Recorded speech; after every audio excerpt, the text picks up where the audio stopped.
হারামজাদা, খুব তো বড়াই করে বলেছিলে প্রফেশনাল কিলার। রাজাকে দিয়ে সাগরকে এই দুনিয়ার বুক থেকে সরিয়ে দেবে, কিন্তু এখন আমি কি জানতাম রাজা সাগরের ছোটবেলার বন্ধু। বন্ধু হোক আর ভাই হোক, সাগরকে এই পৃথিবীর বুক থেকে চলে যেতে হবে। শীঘ্রই সাগরের কবরের জন্য আজিমপুরে জায়গা কেনার ব্যবস্থা কর। আর রাজা সাগরকে না মেরে তুই তোর নিজের মরণ ডেকে এনেছিস। রাজা, তুই কনফার্ম থাক, সাগরের কবরের পাশে তোর কবর রচনা করে দিলাম। কনফার্ম?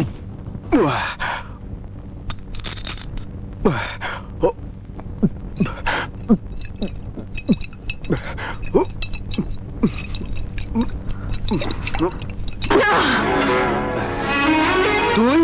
হ্যাঁ, আমি তোর আর মদ খেতে দিব না। কেন দিবি না? আমাকে বাধা দেওয়ার তুই কে? আমি কি? আমি তোর জান, যে তোর নিজের জীবনে চেয়ে বেশি ভালোবাসে, সে সারাদিন তোর পথ চেয়ে বসে থাকে। তুই ভুল করছিস চুমকি। আমার পথ চেয়ে থাকতে থাকতে একদিন তোর জীবনের পথ শেষ হয়ে যাবে। আমার পথে চলতে চলতে তোর পা কাটার আঘাতে ক্ষত বিক্ষত হয়ে যাবে, তবু তুই আমাকে আপন করে পাবি না। কেন? আমি কি তোর উপযুক্ত না? কেন তুই আমার দুই ঠেলে দিতে চাস? কি নাই আমার? তোর সবই আছে, তোর বাবারই বাড়ি আছে, তুই তোর বাবার একমাত্র মেয়ে, তোর রূপ আছে, তোর গুণ আছে, তোর সুন্দর একটা ভবিষ্যৎ আছে। তাই আমার এই নষ্ট জীবনের সাথে তোকে জড়িয়ে তোর সুন্দর ভবিষ্যৎ ধ্বংস করতে চাই না। তুই চলে যা, তুই চলে যা। না রাজা, না। একবার আমি যখন তোর মন প্রাণ উজাড় করে ভালোবেসে ফেলাইছি, তখন কোনো ঝড় তুফানি আমারে তোর কাছ থেকে আলাদা করতে পারবো না। তুই বুঝতে পারছিস না চুমকি, আমি আগুনের পথে পা মারিয়েছি, যে পথ শুধু মানুষের ধ্বংস ডেকে আনে, কাউকে বাঁচতে দেয় না। কেন তুই আগুন নিয়ে খেলতে গেলি? আর কেন বা তুই এই পথ থেকে ফিরে আসতে পারিস না? রাজা, রাজা, এখনো সময় আছে, তুই এই পথ থেকে ফিরে আয়। না চুমকি, না, চাইলেই আমি তা পারি না। আমার পথে আসা যায়, কিন্তু ফিরে যাওয়া যায় না।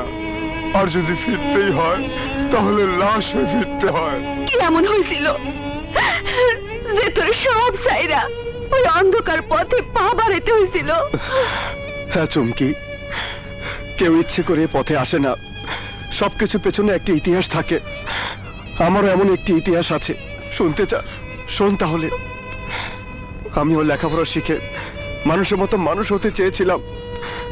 আমি কলেজে একজন ভালো ছাত্র ছিলাম, কিন্তু বাবা গাড়ি অ্যাক্সিডেন্টে মারা যাবার পর আমার লেখাপড়ার দায়িত্ব এসে পড়ে আমার মায়ের উপর।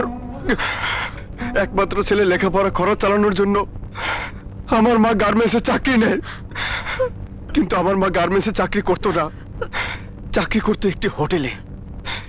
একদিন বন্ধুদের সাথে হোটেলে নাস্তা করতে গিয়ে দেখি আমার মা হোটেলে প্লেট মাজতে গিয়ে প্লেট ভেঙে ফেললে হোটেল মালিক আমার মার গায়ে আঘাত করতে গেলে আমি মালিককে উপযুক্ত জবাব দেই। তারপর এসো মা, এসো। হাত ছাড় বাবা, হাত ছাড়। ম্যানেজারের সাথে আমার কিছু হিসাব কিতাব বাকি আছে, ওই টাকাগুলো অন্তত নিয়ে আসি। চাই না আমার টাকা। ঘরে আমার মতো একটা জন ছেলে থাকতে তুমি একটা বস্তা পচা হোটেলে মানুষের লাথি গুঁথে যে টাকা রোজগার করো, সেই টাকা আমি চাই না। চাই না সেই টাকা, যে টাকার গায়ে লেগে থাকবে আমার মায়ের চোখের পানি আর কষ্টের দীর্ঘশ্বাস। টাকা না হলে চলবে কি করে? তোর পড়াশোনার খরচ চলবে কি করে? প্রয়োজনে আমি নাইট কলেজে ভর্তি হব, দিনে কাজ করে রাতে পড়াশোনা করব, নিজে কষ্ট করে টাকা কামাই করব, কিন্তু তোমাকে আমি প্রতিনিয়ত অপমানিত হতে দেব না মা।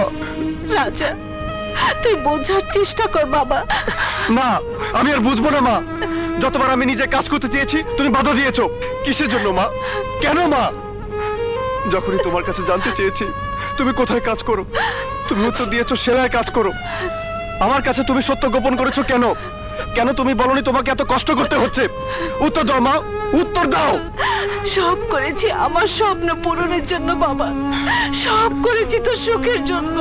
না মা, আমি এই সুখ চাই না। আজকের পর থেকে তুমি আর কোনোদিন ঘর থেকে বের হবে না। টাকা যা উপার্জন করার আমি করব, তবু তোমাকে আমি আর কষ্ট করতে দেব না মা। কিন্তু বাবা, কাজ জানা না থাকলে চাকরি পাওয়া বড় কঠিন। কোনো কঠিন নয় মা, আমি বন্ধুর গাড়িতে ড্রাইভিং শিখেছি, লাইসেন্সের সব কাগজ জমা দেওয়া আছে, প্রয়োজন ড্রাইভারের কাজ করব। আসেন আসেন, বসেন বসেন। জি। আপনার যে যোগ্যতা তাতে আপনার ড্রাইভারের চাকরি হয়ে যাবে, কিন্তু শর্ত একটা। কিসের শর্ত? আমারে 2000 টাকা দিতে হবে। মানে? মানে এবারে আমি যা বলবো উনি তাই শুনবেন। হ্যাঁ হ্যাঁ আকবর আলী, যেভাবে হোক আমাকে নির্বাচনে জয়ী হতেই হবে। আর হ্যাঁ, এলাকার উন্নয়নমূলক কাজ আমার দলের লোকেরা ছাড়া অন্য দলের লোকেরা যেন করতে না পারে, বুঝেছো? ঠিক আছে, ওকে। স্যার আসেন আসেন আসেন। জি জি। স্যার আসসালামু আলাইকুম। ওয়ালাইকুম আসসালাম। ওকে, নতুন ড্রাইভার, অভিজ্ঞতা আছে? সেই ব্যাপারে আপনি নিশ্চিন্ত থাকতে পারেন, সব আমি পরীক্ষা করে নিয়েছি। ঠিক কইছি না? জি জি। ঠিক আছে, তোমার কথা যদি ঠিক হয় তাহলে কালই জয়েন করতে বলো। ধন্যবাদ স্যার। শোনো, আজকের মিটিং কিন্তু খুব গুরুত্বপূর্ণ। আসসালামু আলাইকুম। ওয়ালাইকুম সালাম। ওঠো।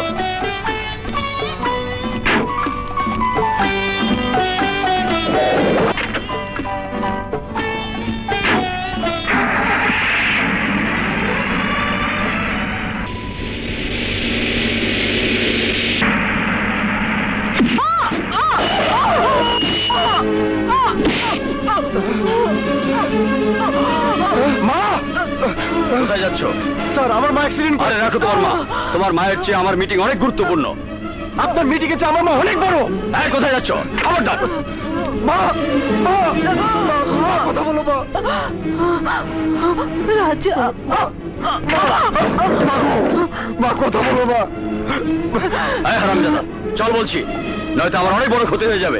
যাবো, তবে আপনার জন্য নয়, আমার মাকে হাসপাতালে নেওয়ার জন্য। মা! মা!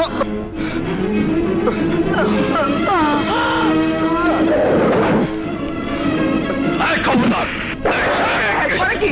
স্যার, থামো। আপনার হাত দিছে। কি? আমার গায়ে হাত? আজ তোকে এমন শিক্ষা দেব যা তুই কল্পনাও করতে পারবি না। ঢাকা শহরে এমন কোনো হাসপাতাল নেই, এমন কোনো ক্লিনিক নেই যেখানে তুই তোর মায়ের চিকিৎসা করাতে পারবি।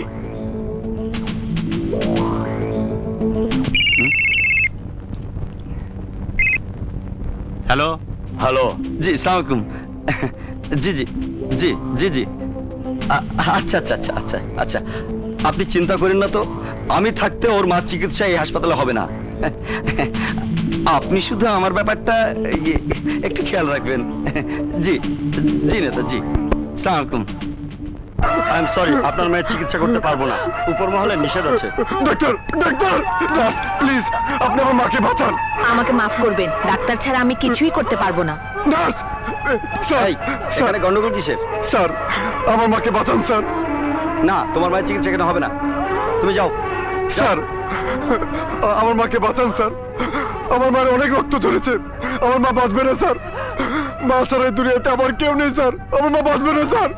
বলেছি তো, তোমার মায়ের চিকিৎসা এখানে হবে না, আর তুমি যাও। স্যার, স্যার, আমি আপনার পায়ে পড়ছি স্যার, আমার মাকে বাঁচান স্যার। মা! মা গো! মা! মা! মা! মা গো! মা!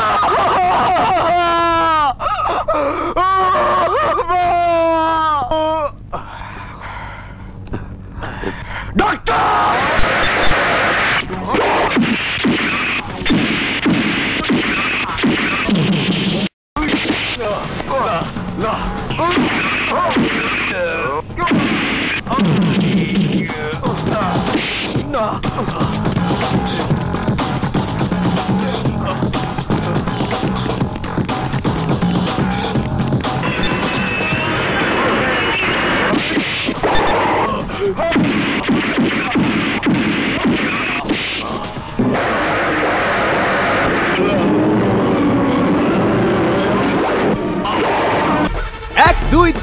ঢাকায় জমি জিতে নিন 100% ক্যাশব্যাক সহ 20 কোটি টাকার পুরস্কার।